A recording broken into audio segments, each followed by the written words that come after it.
Last time on Casino Royale with cheese. I've never understood S&M. See, I wouldn't want to necessarily combine pain and pleasure in that way. I don't suppose. I don't really think that the two are that close together. Yeah, I'm definitely after pleasure. Right. You start whipping me and kicking my ass, then we're going to have a different conversation. Well, get out of my room. Right. Exactly. Like the same thing with the nails on the back. Mm-hmm. You know, like a light scratch is awesome. Oh, yeah. But We'll let you know that you're doing good. Scratch, yeah, anything more than a light scratch, you're like, whoa, calm down. Yeah. We'll call that positive feedback as a light scratch. But yeah. And now, the conclusion.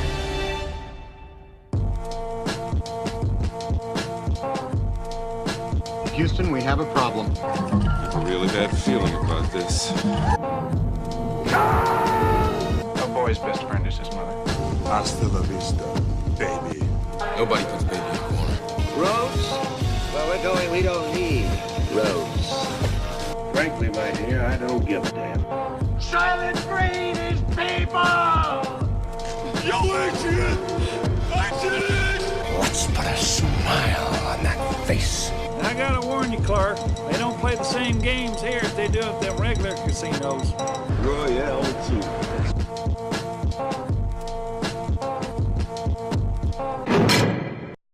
You don't want to get dressed in front of me, is that it? You're embarrassed because I might see your pecker?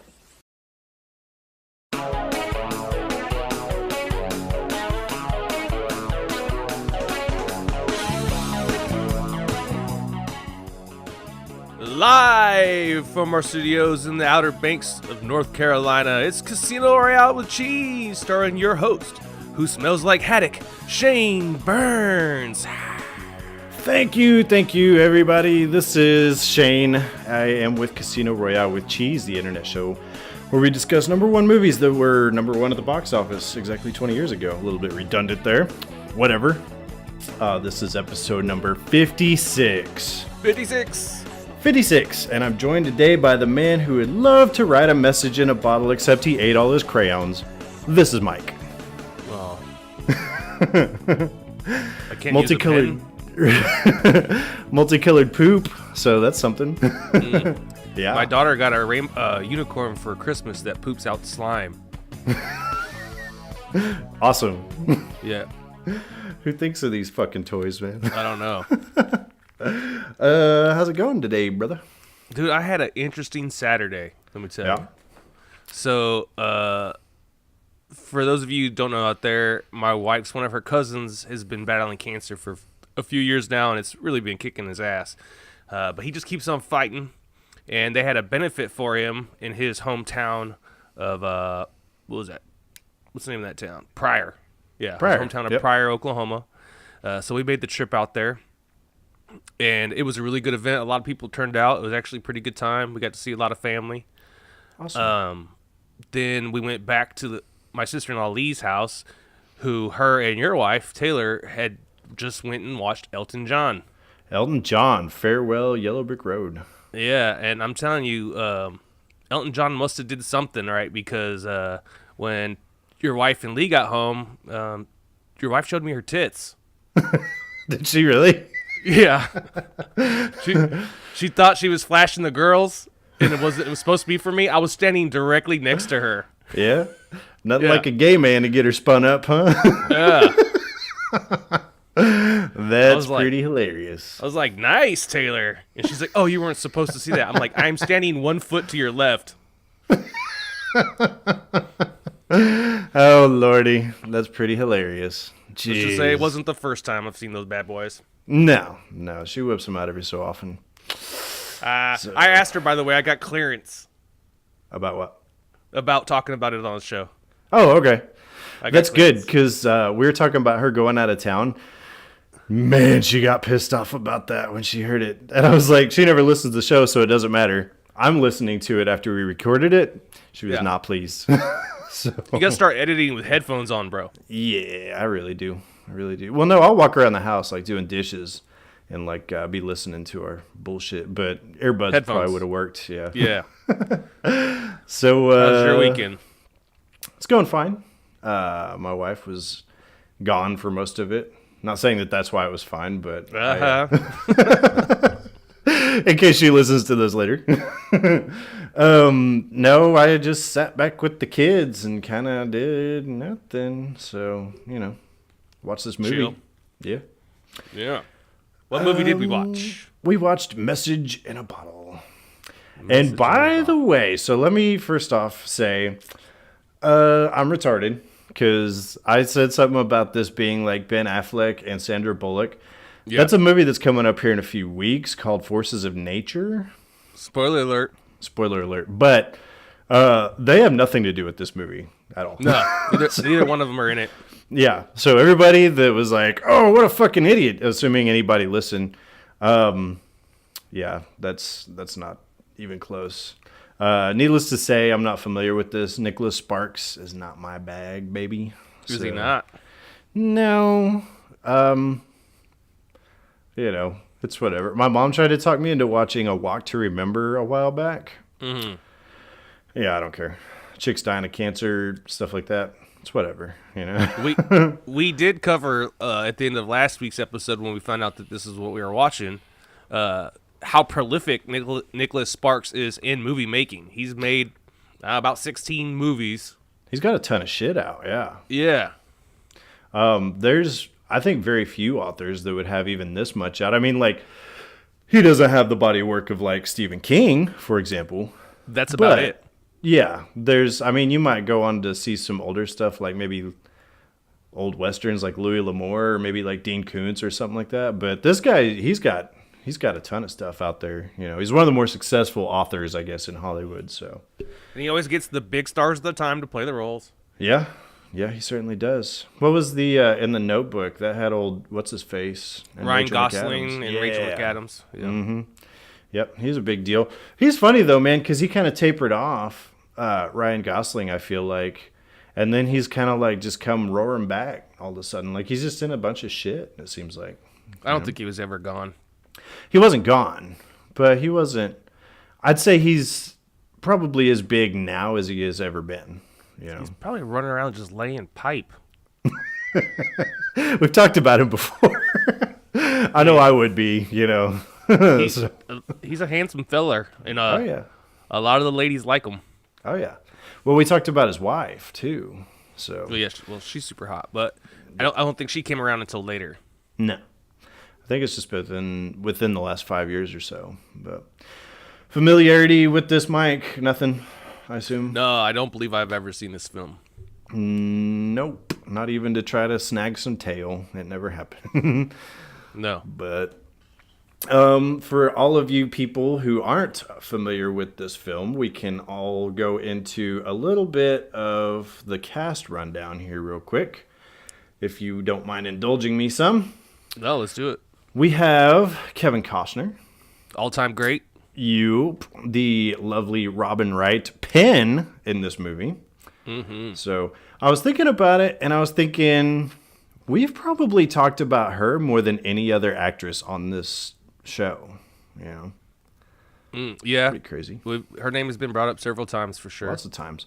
We talked about her in Forrest Gump and then Princess Bride and all that stuff. So we've got the ever wonderful Paul Newman in this movie. Just a gem of a man. Oh, he by far, in my opinion, steals the show. He's the best part of this movie, hands down. Oh, dude, when he's on scene, I can't look away. Oh, he's fantastic. It's, they say about like piano players and stuff like that somebody's really good whenever they make it look easy. He makes acting look really easy. So, there's a fella by the name of John Savage who plays Johnny, the deceased wife's brother in this movie. Oh, okay. I only recognized him from one other thing, and you would not have seen it, but that's Star Trek Voyager. Oh yeah, no, didn't see that. Yeah, he's in this episode called Equinox, where basically they're killing these alien life forms to try to alleviate. They can like use their energy to like travel across the galaxy faster. And then Janeway finds out about it and it's all super pissed off. So, whatever. Not cool, man. No, not too cool. We've got Ileana Douglas plays Lena, her little coworker friend. I've seen her in a bunch of stuff. I saw her in the movie Stir of Echoes with Kevin Bacon is the one that stands out to me. If you ever saw that. I don't know. No, whatever. We've got Robbie Coltrane plays their boss, Charlie. Oh, yeah. He's been in a bunch of things. He's been in a bunch of things. I always think of him as James Bond, because he played Valentin Zukovsky in GoldenEye with old Pierce Brosnan. I like his character in this movie, by the way. Yeah, he's not bad. He gets a little sexual harassy in there, but that's okay. Yeah, we'll talk about that when we get there. We will. I mean, there's a couple of others. There's this kid, Jesse James, I assume plays her son. But I mean, Jason. Yeah. But that's the main hitters. There's this fella named Tom Aldridge that plays this dude, Hank. Whatever. I think he works at that restaurant, that little diner thing, but... I think he's the old man behind the counter. Yeah, exactly. This movie, check this, Mike. This goes to show you how many big names we get in Nicholas Sparks movies. This movie was made on a budget of $80 million. Wow. What the fuck are we doing with this money? Oh, man. Do you dare to guess how it fared in the U.S. box office, Mike? Well, I'm thinking it was number 1 week. Yes, it was. Affirmative. And I'm going to say he made about $68 million. You are not terribly close, but not too far away. It made $52,880,000 and some change. Flop. Kind of a flop. Overseas, or altogether, including international and domestic, it brought in $118 million. So it didn't do great, but yeah, it didn't do very well, unfortunately for it. It's a shame. Yeah, whatever. You imagine like if you make a movie and then you're number one your release week and you're like, hell yeah, that's it, and that's it. Nobody else goes to see it again.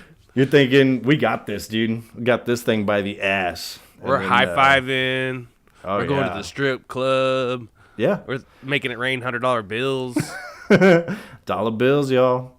That really has to be like a punch to the gut whenever it just doesn't have any staying power at the box office, you know. It's a common theme.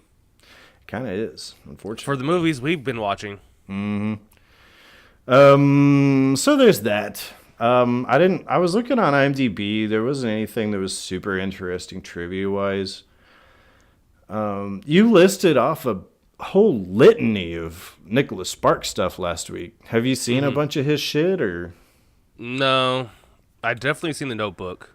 Yeah, everybody see that one. Yeah, I've seen it more than once, probably. Really? It's not that good, Mike. Actually, I don't mind it. I don't mind The Notebook. I kind of mind it. But I think Rachel McAdams is why I don't mind the movie so much. But she's easy on the eyes. It's not enough to save that movie for me, though.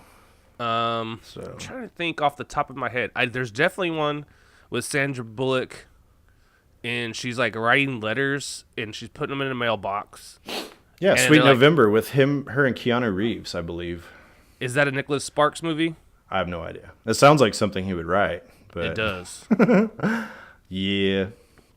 I saw The Notebook. I think that's the only one of his that I saw outside of this. I mean, I'll pull up the list. You know what? If we're going to talk about it, let's talk about it. I'm going to go into my background with him a little bit while you do that, because I used to work with this gal back in the day, and she would always say, like, oh, man, you got to watch The Notebook. And I was like, really? I was like, you think I would like that? And she's like, dude, it's good. And I was like, but chick flicks really are not my thing. She was like, but this is not like a regular chick flick. It's different from any other chick flick that you ever saw. And I was like, really? That's crazy, because it looks pretty generic. So I might just have to check that out. I watched it. It was the same fucking shit as any other fucking chick flick. So. All right. Well, just off this top here. Yeah. This is just what Google shows me. The Notebook, we all know. The Best of Me, which I don't know what that was. A Walk to Remember with Mandy Moore. Oh, yeah. Okay. The Choice, I don't know what that is. Lucky Charm, don't know what that is. The Longest Ride, I know that had Scott Eastwood in it. Oh, Clint's son? Yeah. You'd think it'd be his grandson. That dude's like fucking 100. Yeah, Safe Haven. I watched that. I think I watched that one. Yeah. Dear John, I'm pretty sure I saw that one. That's got what's that sexy motherfucking dude's name? Channing Tatum. Oh, it does? Yeah, and then the blonde girl with the giant eyes, Amanda Seyfried. Oh, Amanda Seyfried or whatever, Seyfried. Yeah, they're in it. The last song, didn't see it. Message in a Bottle, just watched it. Yep. Knights of Rodan. Okay. Yeah, I didn't never see that. And then Deliverance Creek. Not super familiar with any of those, minus The Notebook and this. So. Right. For anybody that's not familiar with this, I can give you a brief rundown of the plot here, and we can get that out of the way. Alrighty, sir. I mean, I just watched the movie, so I don't really need a rundown. But, for those listening, sure, why not? Everybody else does, Yeah. I mean, it's Nicholas Sparks. He definitely has a formula that he sticks with, but... He does. Anyway, let's get started. In Message in a Bottle, released February 12, 1999, Nicholas Sparks illustrates once and for all that it's better to have loved and lost than to have loved and lost and loved someone who also loved and lost, but would inevitably end up losing again because Kevin Costner lost his life in this romantically decided non-com. Definitely non-com. No, there's not very much funny shit going on. No. No. There's one line that made me laugh. We'll talk about when we get there. We might have the same part in mind. I'm not sure. I hope I wrote it down because I don't remember what it is. I apologize for interrupting. Please continue. Okay. Teresa is a researcher for the Chicago Tribune who, while out of town, stumbles across a message in a bottle after dropping her son off with her ex-husband. The letter she finds is the lamenting of a cunning linguist in regard to the unfortunate passing of his wife. Teresa is in awe of the romance on display and shows the letter to her coworkers and boss, who publishes the letter in the paper without her knowing. Letters from fans start pouring in, but one is of particular interest as it has a copy of a similar letter attached, followed soon by another. Super investigator powers soon unite, and Teresa is able to track down the origin of the typewriter, the bottle, etc., which leads her to Garrett, who lives on the Outer Banks of North Carolina near his father. Teresa soon finds herself attracted to him, Garrett, not the father, and they soon begin spending more time together. Her trip is cut short, however, as her son will be arriving home soon, still not having told Garrett why she was there in the first place. Garrett, unfortunately, is a bit obsessive when it comes to the treatment of his deceased wife's belongings. Her painting materials have to stay exactly as they were. The boat they're building doesn't get worked on. He isn't allowing her other family members to have any of her paintings, and her box of dirty underwear must only be sniffed by him. After meeting and familiarizing himself with Teresa, however, he finds himself slowly start to move on from her death. He gives her family the paintings, works on his boat, and even washes that underwear. After a few weeks, he calls Teresa, and she encourages him to come visit, at which time they get it on. Before there's been even enough time for the blood to start flowing to the other parts of his body, however, he finds the bottle and the letters. He soon realizes the last letter found was the letter that his wife wrote as she knew she was dying. Garrett, angry that Teresa didn't tell him why she was there, returns home and cuts contact with Teresa. Months later, however, she receives pictures of his finished boat with the date of the boat's christening. Teresa, arriving late on the day of the christening, just in time to see Garrett, dedicates his boat to his wife. She later talks with him at his house, letting him know that she's unwilling to continue their relationship as long as he is in love with his dead wife. Teresa soon leaves, and Garrett's dad, Dodge, tells him he can either reflect on yesterday or he can look for tomorrow. Garrett writes a final message in a bottle to his wife and heads out on his boat to drop the message into the ocean. A storm, however, breaks out, and while saving a royally screwed family, Garrett walks the plank. Dodge calls Teresa to tell her, and she goes to visit Dodge one last time.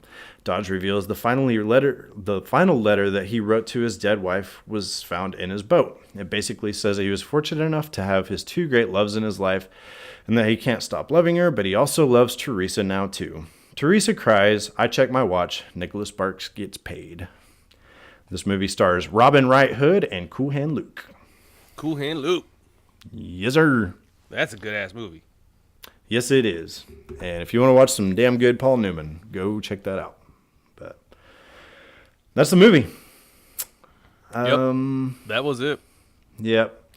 I did. So right out of the jump here, there was a lot of this stuff that had to do with them in the ocean and just the boats. And like sometimes it would rain on the ocean, like during the opening credits and stuff. And it was, from a cinematic standpoint, really very appealing to look at. It's about like the opening credits. Yeah. Yeah. I actually really like the first 20 minutes of this movie, if we're going to be honest. Well, she was a running. She was a running. They show her running a lot. That. Yeah, she does a lot of running in this. Oh, I can't imagine why people run recreationally. Ugh. She looks like a runner, though, to be fair. She does. She does. Gets that cardio going. No, the stuff at the beginning of the movie where she finds the bottle, I'm sitting there and I'm following suit, thinking, whatever. And I'm kind of getting wrapped up in this mystery. And I always like in movies where they go through and they're like, ooh, we got to follow this lead to try to figure this thing out. And so, like, they're doing all this weird stuff. They're like, we'll find out where the stationery came from. And I'm like, that's fucking smart. And they're like, right. We'll find out where that fog glass bottle came from. And I'm like, I never would have thought to do that. I'd have been like, well, fuck, They even like found out how long the cork had been in the ocean. Yeah. They've tracked down the typewriter. The guy was like, yeah, it's been rekeyed and all that shit. I love all that stuff, Yeah, that was impressive. I will give you that. Yeah. But what that made me think about is how different this movie would be if it was written today. Oh, you could just Google everything. Right, because this is all based around the newspaper, which is a dying platform. Right, it's all internet now. Yeah, and they're actually like sending things off to labs and shit, whereas in visiting experts, whereas you and me could have did almost all this work from our laptop in the matter of an evening. Mm-hmm. Yeah, I would have taken the longest part of finding that dude would be traveling down to the wherever and like finding him, in this town or whatever. Yeah. No, we could Google the shit out of that and figure it out real fucking quick. What's funny is it was actually the third letter that led us to like where he probably was, because that third letter mentions the Outer Banks, and that's how they're able to narrow down like stationary, right, and cross cut that with cities that could support a boating industry, and they narrowed it down to like 4 places really fast. Yeah. Well, I actually really like the setting for this anyway. The whole like boating community, I always kind of thought that shit was pretty cool. It's romantic as fuck, I'll tell you that. Yeah. When I say romantic, like a lot of people, think of like romance, but when I say romantic, I think like ocean towns, right? Great prairies, of course. The Mojave Desert, like just the idea of stuff, like moving off into the woods and living off the grid. It's a romantic thought. Oh, of course. Yeah. Go up there and fuck all day and fucking your phone's not going off all the time and, all that. Yeah. Of course, my wife was out of town when we were watching this, so I had to romance myself. You have no problem doing that. It's a cheap date. But for sure, no, have to feed them first. No, I'm good. Dude, have you ever been to that part of the country? No. Never. It's fucking beautiful. Closest I ever been was I laid over in Atlanta, Georgia once. That was it. I was stationed on the coast of North Carolina. Okay. And like they even mentioned one of the towns I used to go to a lot was called Wilmington. They mentioned it in the thing. They did. It's beautiful up there. I remember a place being called Emerald Island that I just loved. I've always said that like it's a top 4 contender for like retirement destination. Oh, okay. I love it there. My dad, he was he went to Charleston for some Air Force training thing, I think was what it was. And I want to say I think it was for his like tech school. And he loved it there, but I don't know how far inland Charleston is or anything, so whatever. Robin Wright, I got to say, I thought she was great in this movie. She really sells it. She's not a shabby actress, and it's really kind of a rare thing because you have like your Jessica Albas and whatnot that Yeah, she's a pretty girl, but golly, man. As far as acting goes, come on, But yeah, she's not bad. Not bad at all. Paul Newman, of course, like we said at the beginning, stole this movie. Oh yeah. I did think it was weird that nobody has like a North Carolina, South Carolina accent in this thing. Except for him. Right. Well, he's talking to her at the beginning of the movie, and he's like, "Oh, you're not from around here," whatever. And I was like, "You don't sound like you're from around here either, brother." But whatever. What's your favorite Costner flick, would you say? Oh, that's a rough one. Oh, yeah. There's a couple good ones. I don't know what you're doing with your mic on the phone here, but yeah, you're really muffled. I can barely hear you. Oh, my bad, sir. Dances with Wolves. A Field of Dreams. Field of Dreams is classic. Oh, I can hear you so well now. Yeah? Yeah. Awesome. But, yeah, Field of Dreams is quite good. I know that there's a lot of stuff in there that they leave it open to interpretation. If you try to take that movie at face value, it doesn't make a lot of sense. But I am perplexed playing by with it. you in the field? Yeah, it just makes a lot of sense. Well, like there's a lot of stuff about, they don't explain a lot. And then they get to the part where the dad, like, walks out of the cornfield or whatever to help the kid that got hit with the ball. And he turns into the old man now, and all that. And you're just like, what? It's a magical place. Yeah, it's magical. And that's really all the explanation you need. The Bodyguard. Never saw it. What? Everybody's amazed that I never saw that movie. That movie came out when Whitney Houston was a fucking superstar. Oh, yeah. Like, she wasn't on her way down or anything. She was a mega star. Kevin Costner was probably right around the peak of his career. Of course. He's all but died off now, but yeah. Well, after he made his classic Waterworld, his career kind of... People are like, wow, he wasted a whole lot of money. We're out. What's your favorite? I would have to go with, there was this movie back in the day called A Perfect World with Clint Eastwood. And it's pretty great because he plays this dude that him and his cellmate escape from prison. And they kidnap this little kid that is Jehovah's Witness. And they hold him as like a hostage. But the generality of the movie is that basically he starts to befriend this kid. And in the movie, Clint Eastwood like plays this U.S. Marshal that's like tracking him down. But it is really good stuff, man. I'm going to have to check that out. Exceptional, yeah. I think it would suck to have to drop your kid off for the summer. Yeah. I wouldn't like that at all, I don't think. It'd be terrible. It would seem cool for like a night or two, and then after a while, because I know that me and the wife, we'll leave like our kids with the babysitter or whatever, like my parents, and then go out to dinner or something, and then, do our thing, have fun. And then like the whole time we're eating dinner, all we can do is think about, I really kind of miss those little buttholes, one of them sort of things. Yeah. Yeah, for sure. I now that Farrah's like, I guess she'll be 6 later this year. She's becoming way more independent. Like, she's all about like play. She'll just go play and do her thing. The only time she really wants any attention from me is when she's hungry. Right. So for me, when like she stays at my parents' house, the part that really impacts me is around bedtime. Around her bedtime, I'm like, I feel like I should be putting her down right now. Right. No, I understand that. I will say that all in all, I'm a pretty lucky dude, that I ain't got to worry about that shit. Anybody that's in a similar scenario, such as myself, you should feel very fortunate, that you ain't got to fuck with that. That's not fortunate. That's not the case. You worked at it.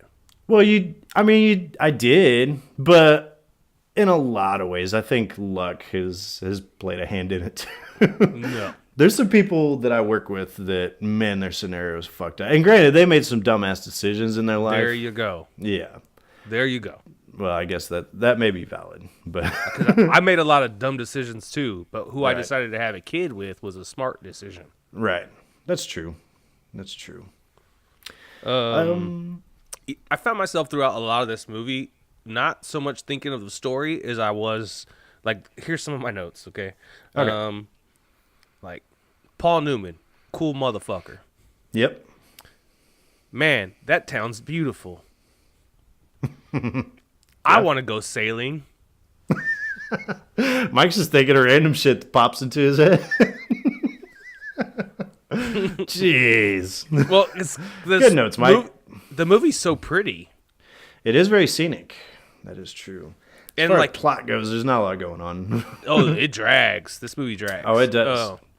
There's like they show us the paintings that what's Kevin Costner? Garrett, his wife, yeah. Catherine.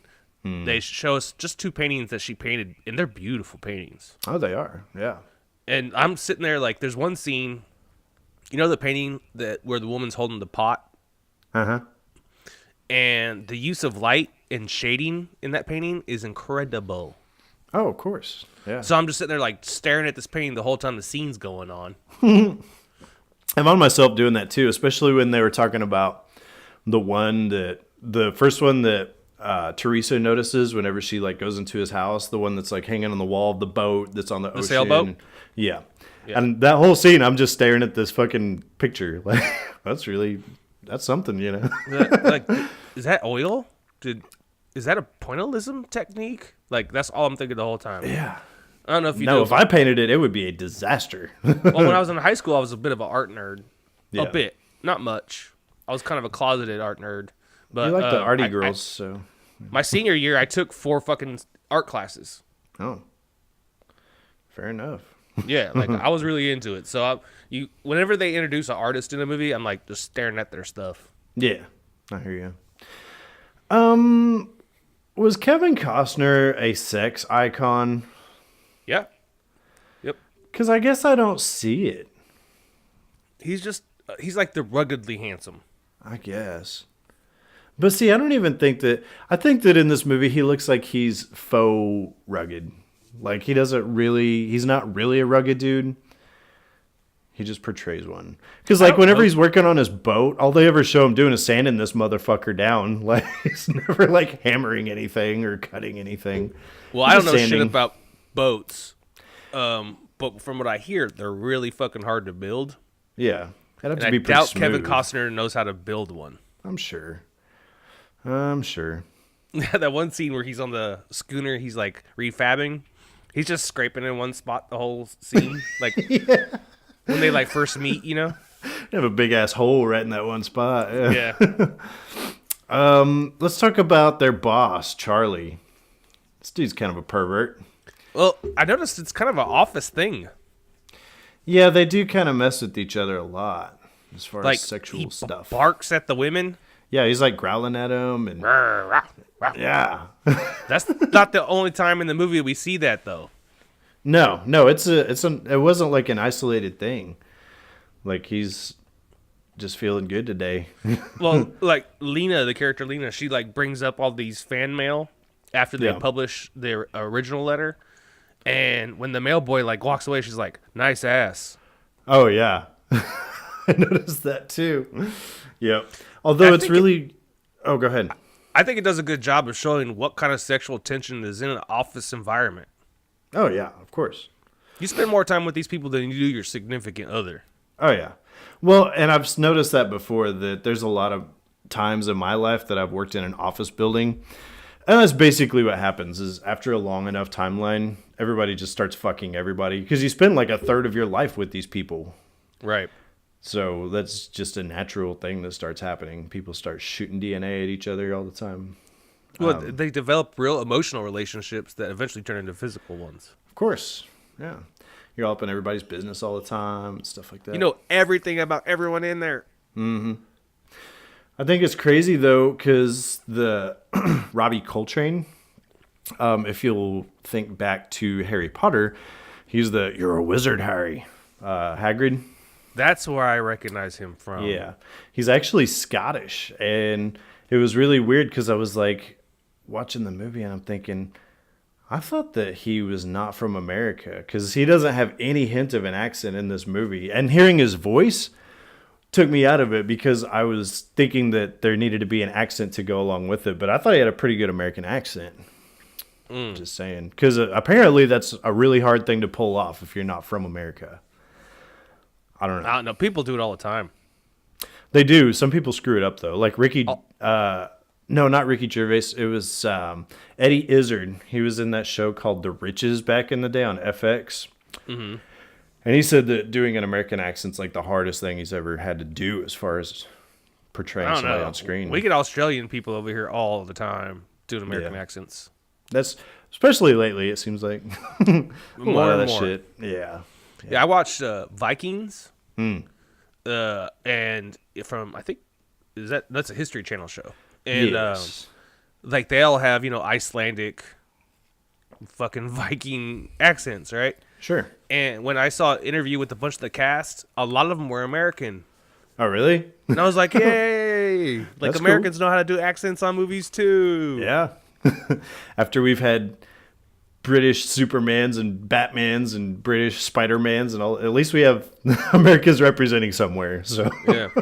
They know how to be Vikings. Right. I mean, that's cool. I mean, I'm terrible at accents, as we've shown on the show before, so. I used to do a really good Indian accent, but not anymore. It's Now that's really just bad. racist. Yeah, exactly. People would not be impressed with me at all. It's okay if it's like a Scottish dude or an Australian, but don't do an Aborigines because that's a no-go there. But That's racist. Another thing I thought to myself while watching this movie is, why didn't I ever think of having a marshmallow fight? yeah, seems like something a girl would enjoy. It'd be fun. It's Before playful. you roast 'em. You get to throw them as hard as you want at each other. They don't really hurt. Yeah, I bet I could peg one at my wife pretty good. If you hit her in the face, you'd probably be in trouble. That would be the fucking move, though. That would be pretty good. I always like in these movies where I just wrote down this as my note here. First off, so being able to fly and drop your kid off at your ex-husband's house, that must be a fucking luxury. Because around here, everybody fucking drives. Dude lives in fucking Nevada. All right, well, we're making a weekend of it. Yeah. That's the way it goes, man. Yeah, I noticed that, like, a lot of these movies, like, everybody's got money.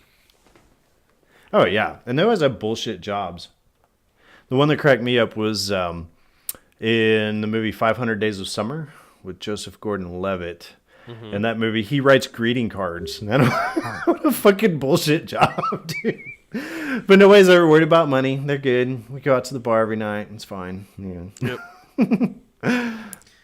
I did. One thing go ahead. Yeah. Oh, I was just going to say, where's this hypothetical office building in all of these movies where everybody just stands around and bullshits all the fucking time? Everywhere in America. I guess. I don't know. No, you know that, right? What? There's a lot of bullshit? Like corporate offices apparently are, like, super inefficient. Yeah. Nobody ever comes by and says, hey, get back to work. Nothing like that, You've been standing there 20 minutes, not doing shit. You were a soldier for 4 years, right? Yes. How much of your time was just standing around not doing a goddamn thing? For me, quite a bit. Exactly. But, yeah. That's because it's a government job. But as Americans, we're just not very efficient, man. We're used to just chilling. We really don't. What's crazy to me, though, is apparently in, like, France and shit, they have, like, from what I understand, like, shorter work weeks and things of that nature. But I guess we're the bullshitters. They get to business when they're in the office. That's true. That's true. We're all fucking talking about who's fucking who. Yeah. Did you watch The Bachelor last night?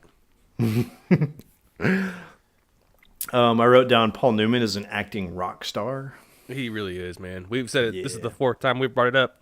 Doesn't matter. Can't say it enough. No. He's the saving grace of this movie. Yeah. Yeah, he's pretty fantastic. Yeah, I would say that otherwise I wouldn't be terribly impressed with very much in here, but he's great. The movie's not bad. It's really not. Considering this isn't the type of movie that I generally gravitate toward, it's not bad. But it's nothing to, like, write a message in a bottle about, you know what I mean? Hey-o. Hey, I'm so quick. Mike had all week to think that up. No, I just watched the movie right now. I'm just messing with you. Oh, there's that one scene in the bar where that dickhead wants to fight with Kevin Costner. It's a diner. Yeah. Or the diner, yeah. Dude, I don't know if it's just the way it was shot or what, but it makes it look like Kevin Costner. If he fucking hit you with that right hook, you would feel it, man. That thing looks serious. Yeah. It's Like, acting. Oh, man. He's pretty good at it. It looked like it really would hurt. I thought the whole scene where he's like, here's your jacket, and like throws it to her when he takes it back was pretty funny. They did a good job of, a lot of awkward shit. Yeah. Yeah, they did. Yes, But they it's- did. Because the whole time, like, she just wants to say, like, oh, by the way, I found this letter in a bottle. Right. That's This why I'm is here. yeah. This is the same scenario, the same type of scenario as we had with like She's All That. Mm-hmm. Where it's a deal where like the earlier you fucking say what's going on, the better off everybody's gonna be. The first time she meets him on the dock, if she just comes out and says, like, hey, I found this letter, like, he might be a little put off by it. Right. But if she stays there and they continue to talk, she still gets to go on the boat ride the next morning, and Of course. nothing's different. Of course. That's exactly. Hey, I'm with the Chicago Tribune. I came to talk to you because we tracked you down from this letter we found. And then, like, everything plays out the exact same way it did, only everything's on the table now. On the opposite side of that, I just got done fucking the shit out of this chick in her house, and I find a letter in her desk. I'm not that pissed. Probably not. I'm like, why didn't you tell me about this? It's kind of weird. You want to do it again? Right. I would be like, so is that how you track? Is that like how you came to look for me? And she'd be like, yeah. Okay. And then I would have talked about the letters, and then you would have found out there was a third letter. In the meantime, you don't have to have this whole rigmarole where he ends up dying. But it is a Nicholas Sparks movie, and we do have to have a scene where they're yelling at each other in the rain. Well, yeah, we really do. That is a fucking trademark. What do you want? Just tell me what you want. Yeah. I don't know. Did you ever see that thing on Facebook? It's like whenever meme. you ask your girl what she wants to eat or whatever. Yeah. Yeah. I bring it up all the time Yeah. to Nicole. I'm fucking like, great. babe, don't notebook me here. What the fuck do you want to eat? Right. Well, the one that bugs me the most, I guess, is we'll decide on a place. That's typically not too hard because, there are certain budget restrictions to keep in mind. So it ain't going to be steak and lobster every week or anything like that. However, it's a deal where whenever we go, my wife will take 25 minutes looking at the menu. I'm like, we can come back and you can try some other shit. This ain't the only time we're ever going to come here, but... Nicole and I don't have that problem. We pick what we want to eat pretty fast. But when we're deciding where we're going to eat, this is pretty much how it works. Where do you want to eat? I don't care. I don't know. How about this place? No. Okay. Well, where do you want to go? I don't know. Okay. Well, how about this place? No. Okay. Where do you want to go? I don't care. You just do this. It's never ending. And finally, you find out it's the place she always says. Of course. That's it. Oh, man. Yeah. Do you eat meat? I beg pardon? Do you eat meat? Do you mean? Yeah. That's pretty funny. I like that. I liked it. That whole scene was pretty good. Do you eat meat? That was the one time I laughed out. It completely caught me off by guard. Yeah. It kind of harkened back to like Back to the Future where George McFly is trying to ask her out and he's talking about how she's his density and all that shit. It's pretty funny. I wrote down, for whatever reason, I keep forgetting that Kevin Costner isn't mentally handicapped in this movie. What? Just because he's like super quiet, and I expect him to come out with some Forrest Gumpy shit, every time he opens his mouth, and then I'm like, wait, he's not retarded. I'm not a smart man, right? But I know what love is. Exactly. Oh, by the way, how dumb is Teresa to invite this guy halfway across the country to her apartment and not dispose of, relocate the letters? Oh, yeah. Put that shit somewhere else. He's going to be in your bedroom. Let's be honest. You know he's coming into town for a good dicking. Right.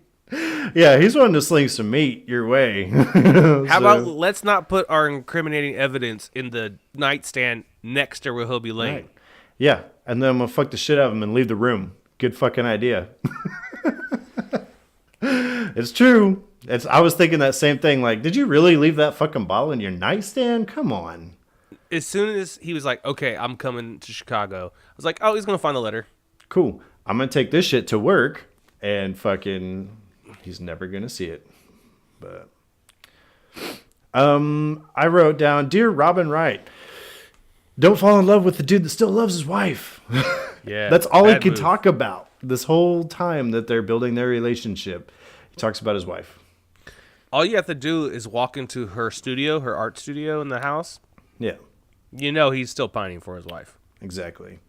It's not a great scenario for you. I don't know. I thought it was a pretty good twist that her letter was the third letter. That Catherine's letter was the third letter. Yeah. Well, they even kinda, said it didn't have his wife's name on it. You know, I didn't think anything of it. I didn't either. I thought maybe it was his first or his last, like they told us. Yeah. Exactly. So the fact that it was like kind of her goodbye world letter is kind of cool. Yeah. No, it was. Getting water on his dead wife's shoes. Bad move. That's a rookie mistake, bro. Don't do that. Not advisable. No, you've seen the way that he is about this woman. Even though Pouring water on she his used to shoes. walk on the back of her shoes, which drives me crazy. Oh, yeah. You can fuck up a good pair of shoes that way. I see people doing hate that. I'm that. like, are you just lazy? Mm-hmm. Buy some slippers. It's true. Flip-flops. You can walk on the backs Crocs. of those all the time. Oh, don't buy Crocs. I saw this nasty fucking thing the other day, and it said, I made baked beans in the crock pot, and somebody like poured beans in their fucking Crocs, and all the beans were like sticking out of the holes. I was like, this is disgusting. Crocs are you're never going to get laid if you wear Crocs around, so. Well, two Word of things I don't advice. have, and that's a food fetish or a foot fetish. You mix those together, I'm out.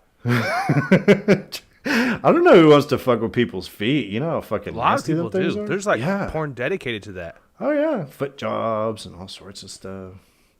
No, that ain't my thing.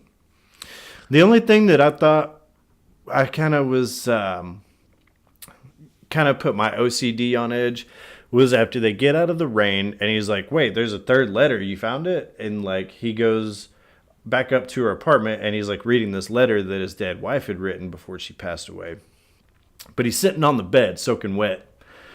I was like, get the fuck off the bed, dude. That's disgusting. Who wants to wash their linens in the middle of the fucking night, dude? She's sitting on the bed soaking wet too.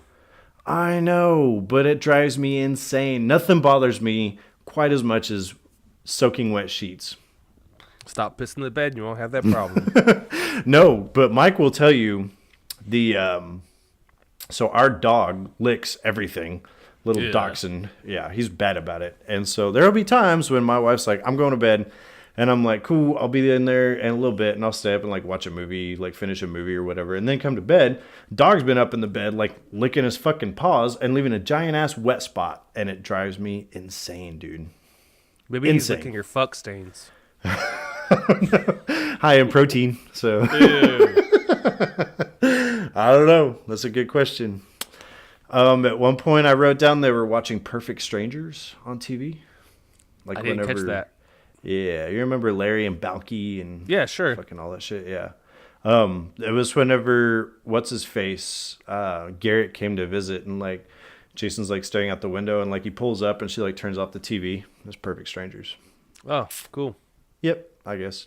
You like TGIF, even early TGIF. The one part I thought was funny was where he brings her chocolates. And Jason's chocolate. like, she hates chocolates. And so he like switches their presents because he got her that little car. Yeah.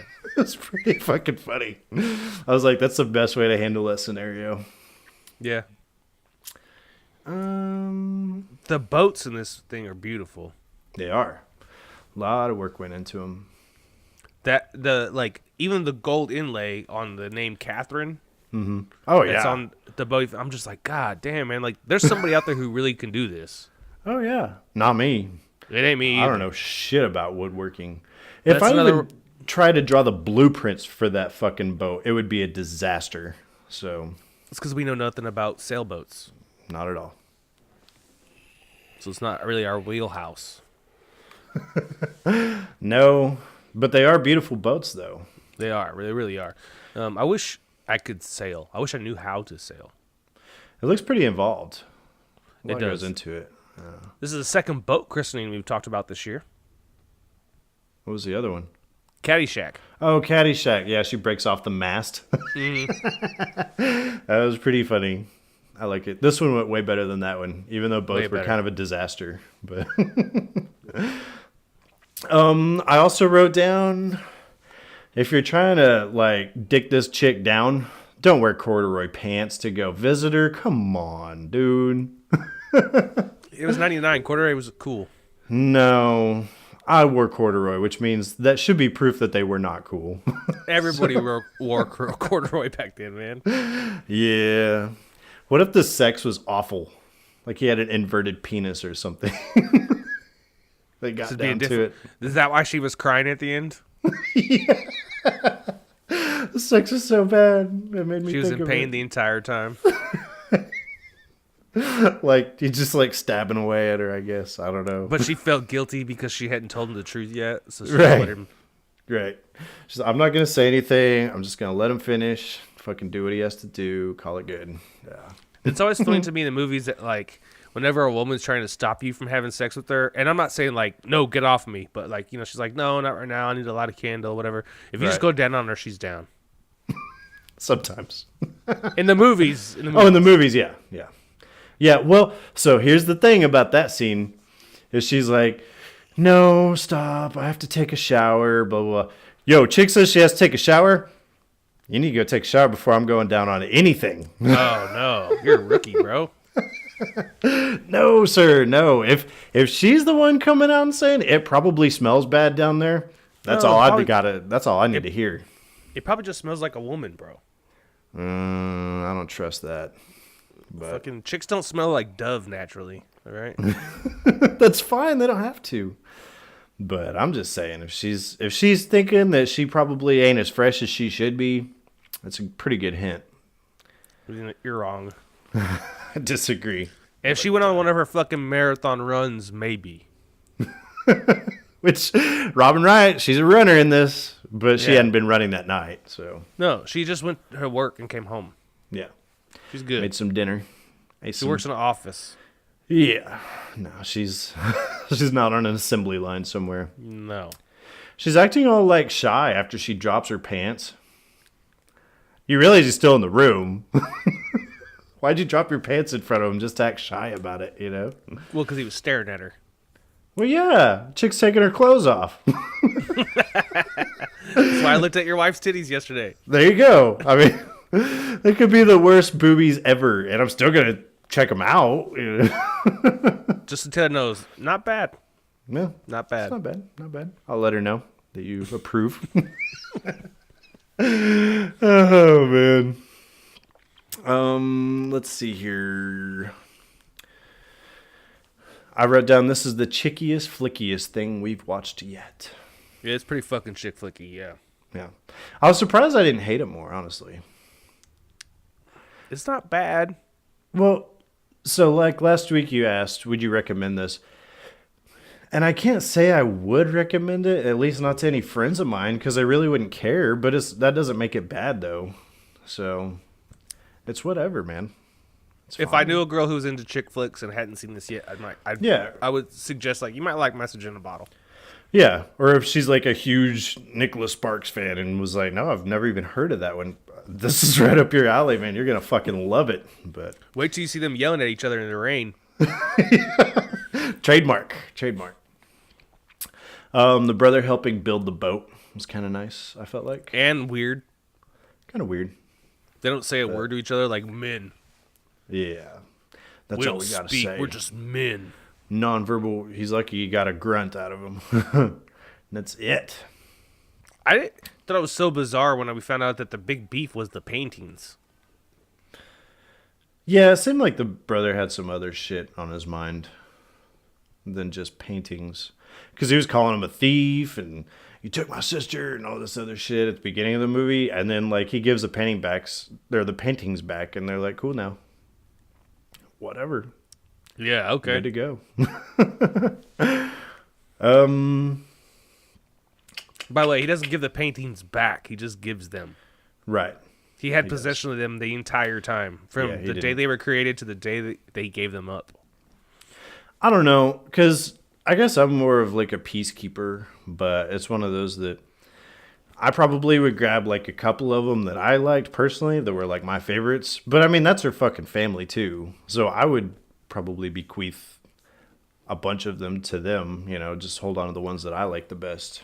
If I was Garrett in this movie, I would have kept the sailboat and gave them anything else they wanted. Yeah. That's fair. I can see that. I mean, he built the boat, so it's his. But I'm saying I would have kept the sailboat picture. Oh, yeah. Yeah, no, I'm with you on that. Because she painted that based off his plans. Right. Man, we really paid attention to this movie, didn't we? I think so. Strangely. I think it's because it's so slow that you just kind of can't help but take it all in. It's a 2 hour and 10-minute runtime. Yeah. Yeah. Kevin Costner has like 7 lines. He really does. The most you... Really, even whenever he like goes to her house, he doesn't even talk all that much. Mm-mm. The only time we hear him talk really is when he's narrating the letters he wrote.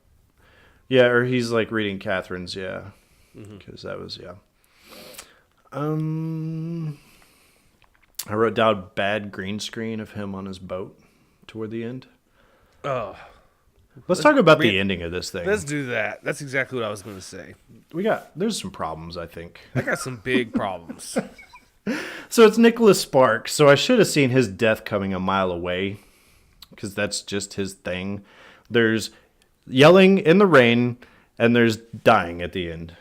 Yep. But the difference to me is that like whenever you have a movie like A Walk to Remember or the fucking The Notebook, something like that, the death, you already know that that's coming pretty much. And this just kind of comes out of nowhere. I was really surprised by it. First of all, it's some bullshit. Okay? Yeah. I'll tell you why.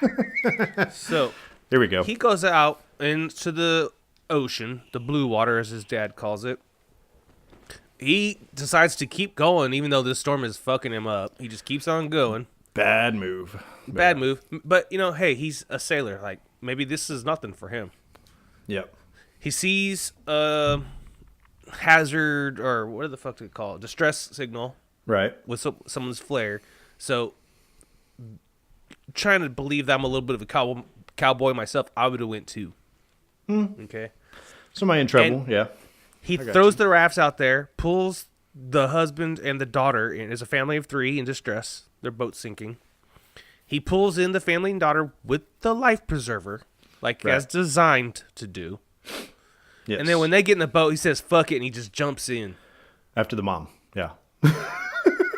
Why don't you just use your old rope there, buddy? Yeah, it worked once. Yeah, it did really well. And if you think you have to swim to her because you won't be able to throw it that far or something, why don't you grab that on your way? Yeah. Grab the life preserver deal and swim to her with it. Mm-hmm. Well, so didn't the boat collapse on him? Their boat? Is that what I saw? Yeah, after they just stared at each other for a while. Right, yeah. Yeah, that whole thing came kind of out of nowhere, I felt. It was. And his dad's explanation was just like, he went down.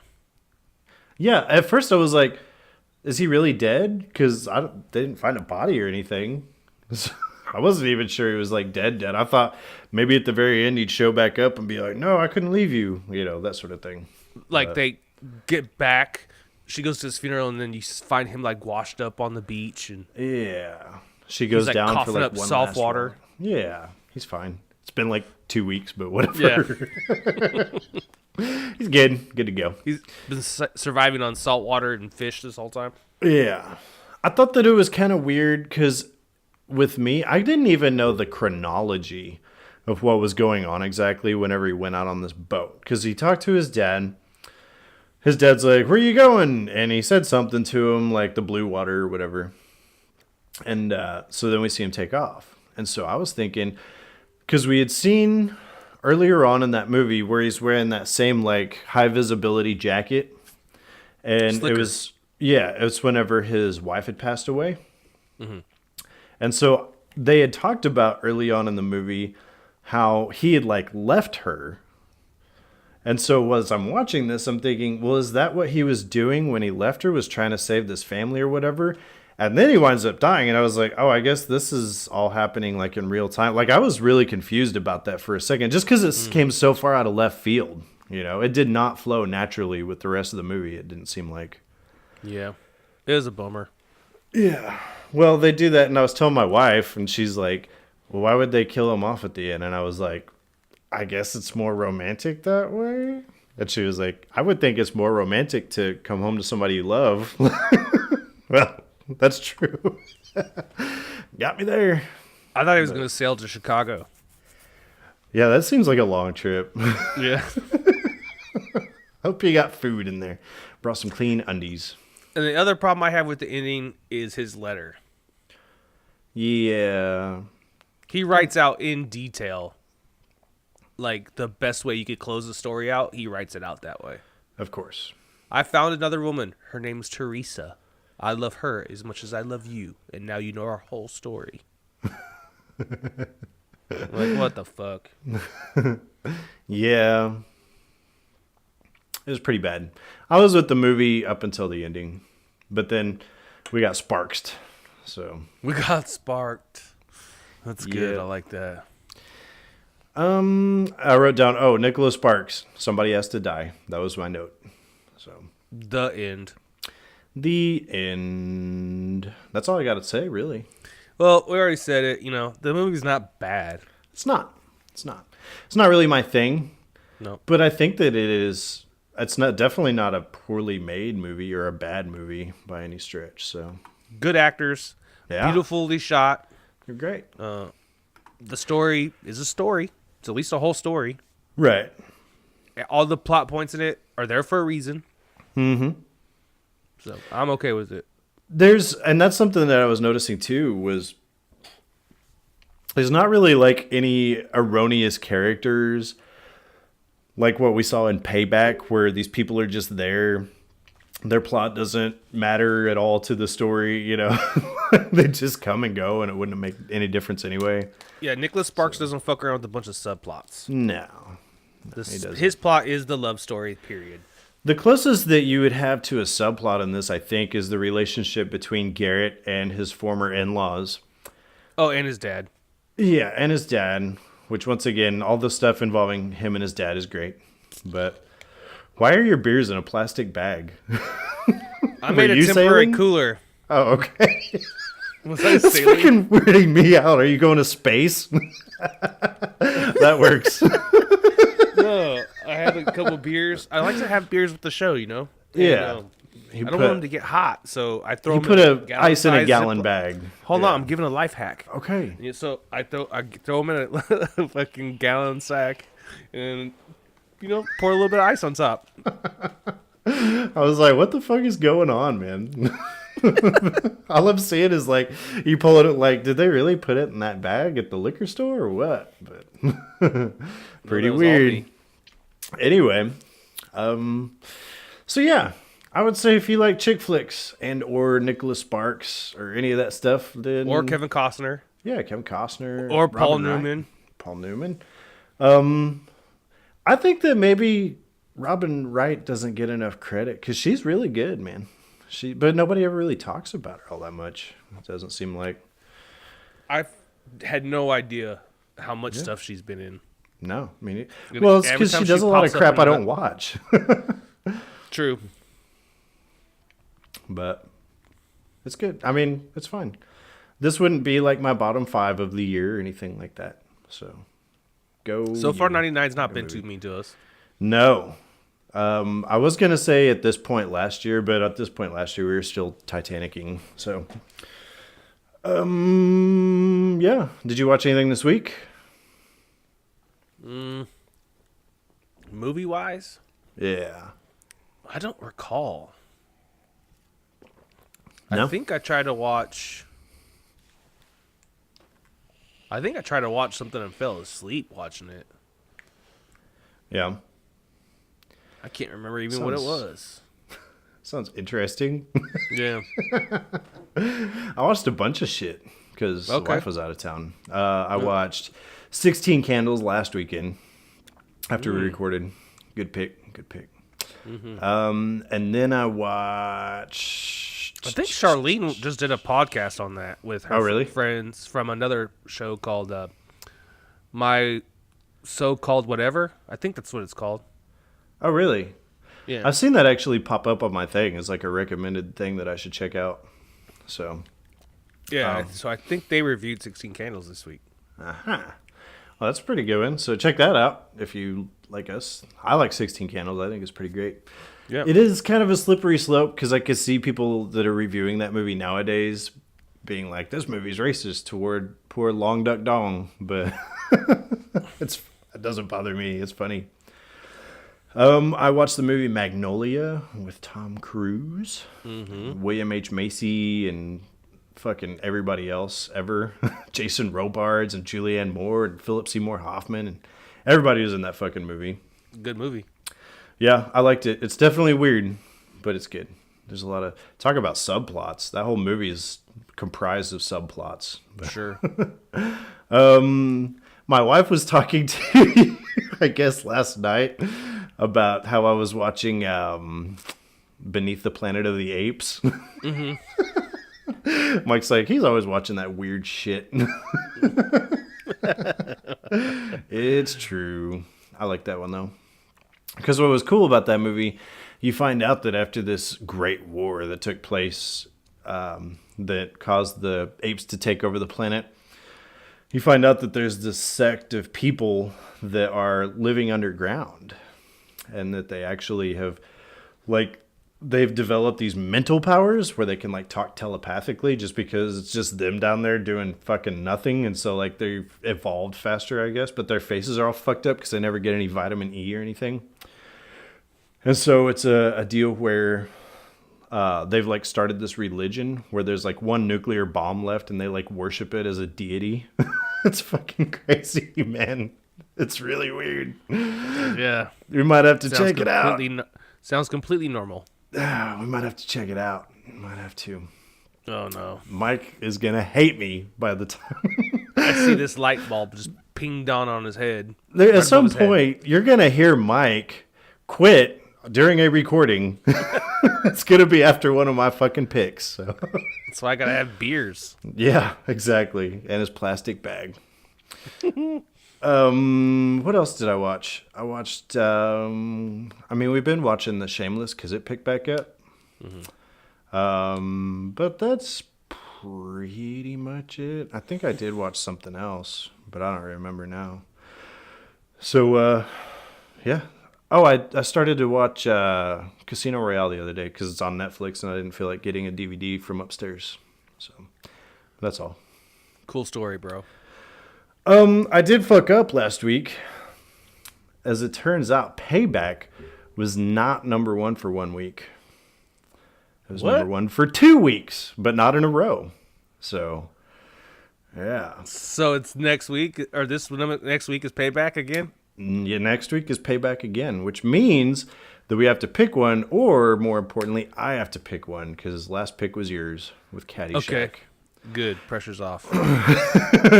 So, first of all, I do want to say this. The gentleman that recommended that we watch Caddyshack, I assume it's a gentleman, but I just assumed his gender, so I'm fucking, I guess, out of control right now. You are. He recommended something for us to watch, but we're not going to watch it this week because I think we should watch it in person. But I'll read you this little note that he left on our YouTube channel. He left another note? Yeah. Oh. It's called, he said, review a movie called Man for Every Month after mixing about 6 or 7 beers and a few, he said rue ciders. I don't know what a rue cider is. He might have been trying to say something else, but, I think he meant and a few ciders. I did just watching it with my mom, which makes me think he's British, after having quite a few heart-to-hearts. After he talked about ciders, it made me feel like he was not from the States. Yeah. Because we have our apple ciders here, our hard ciders, but you don't hear people talk about them like that. So, I don't know. Anyway, I said, to be fair, I am inebriated at the minute, and I am still trying to watch the movie. I am probably missing crucial plot setup while writing this. Couldn't get past the first scene for like 5 minutes when I'm pissed, which once again is a British thing.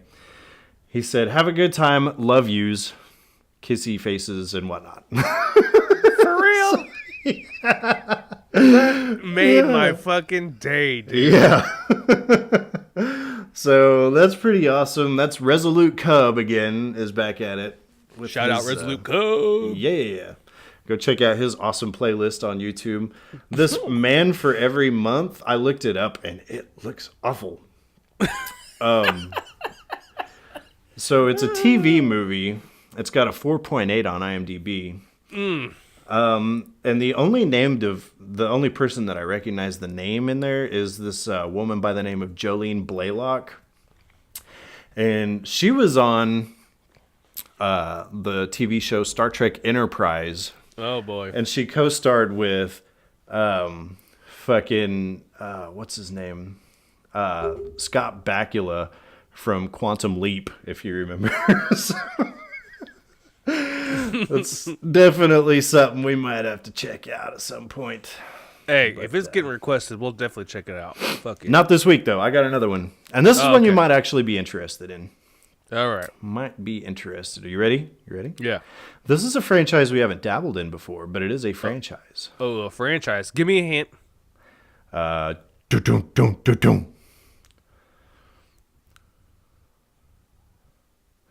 be back. Oh, Terminator. We're not watching the Terminator. Actually, I did a little bit of research. Turns So out what the Terminator. fuck did you do I'll be back for? Well, turns out, as a hint as to the franchise, but turns out Terminator Salvation was never number one at the box office. And so that's the fourth one, the one with Christian Bale. Yeah. When he went on that rant with the lighting guy, just chewed his fucking ass out. You remember that? Mm-hmm. So, since it never was number one, it came out in 2009. It'll be the newest movie that we've talked about, and it's still fair play. So that's going to be our movie. Okay. Okay. Because I'm anxious to find out your opinion. Not to go into too much detail. Last time I saw it, I thought it was pretty good. But we'll see what Mike thinks, and if my opinion has changed at all. So. I feel like I might be a little biased going in because I'm kind of a huge Christian Bale fan. I really like that dude a lot. Yeah. Did you watch that American Hustle that he did? Him and Amy Adams and all that shit. It's pretty good. He got that big old gut on him. He's looking like me. So, I want to watch Vice. He plays Dick Cheney. Yes. Yeah. That looks crazy. Like, in all of his getup, he doesn't look even close to Christian Bale-ish. He does that in a lot of movies. He does.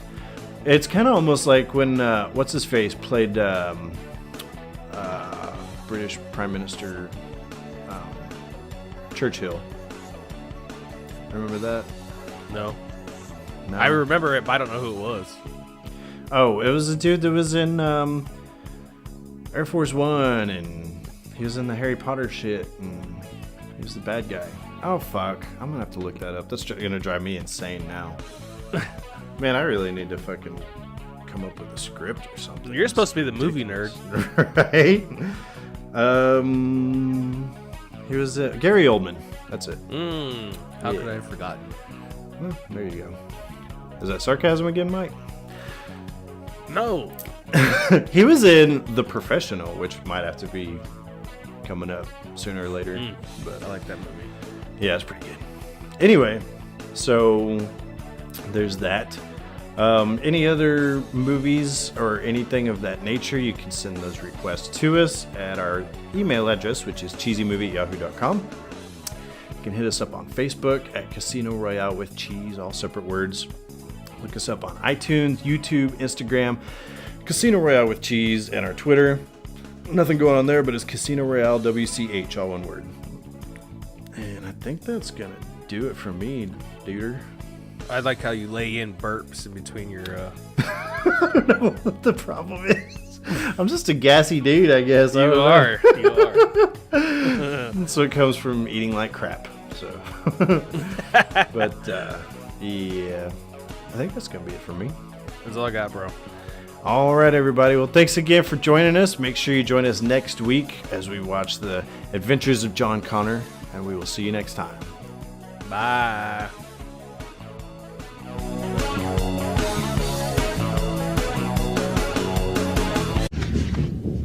I'll be back.